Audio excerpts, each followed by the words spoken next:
Thank you for having me. I'm excited to be here. It's been a rough journey. Just like, thank you for everything. Thank you for like putting us first. I know it's not easy. And like, even now when I look back at things, I'm just like, damn, you know? Yeah. Like I work and I do TGR and I don't complain about it. Or like if my schedule is busy, I don't complain about it.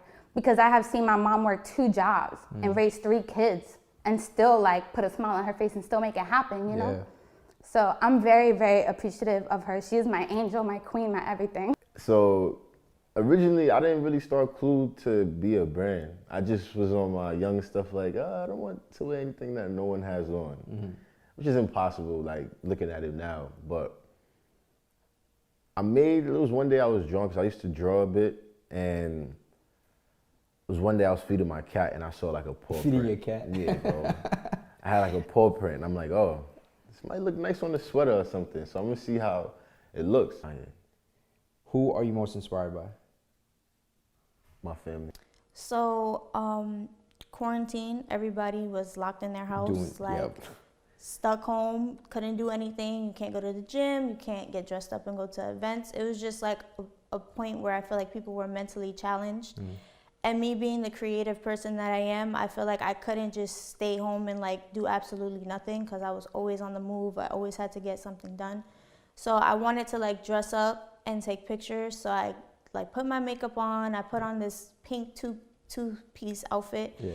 And I was like, okay, I'm gonna go take pictures in my hallway. And then I started to realize like, okay, I'm gonna go take pictures in the hallway, but some people might see this as like, they just might not be too accepting of it, or they'd probably just be like, oh, she lives in the projects, or like she's taking pictures in the hallway of the projects. Like, so I really wanted to change the narrative of my photo series. You do this amazing thing where, as a State Farm agent, right, and as an entrepreneur and as a business owner, you give back to your community in so many different ways.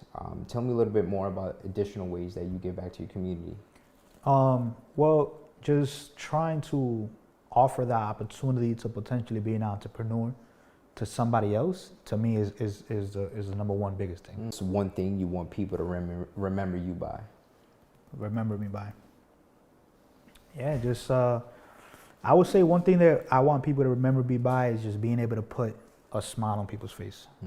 It's great to have you on the show. I'm excited to kick things off. We have a lot to talk about, so much exciting things, because I know when we initially launched or talked, we talked about so many things and I was immediately inspired.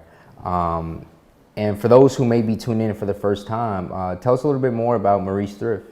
Okay, so Marie's Thrift is an online boutique, and we sell vintage clothes, we sell reworked clothes, which is basically like, let's find a piece, but then we'll rework it if that's by the size, or just something that's old, making it trendier and like more into 2020 fashion. And then I started making my own clothes. So I have a couple of pieces that I made myself. And recently I've been doing a lot of like sweatpants sets, tie-dye, and yeah, that's pretty much it.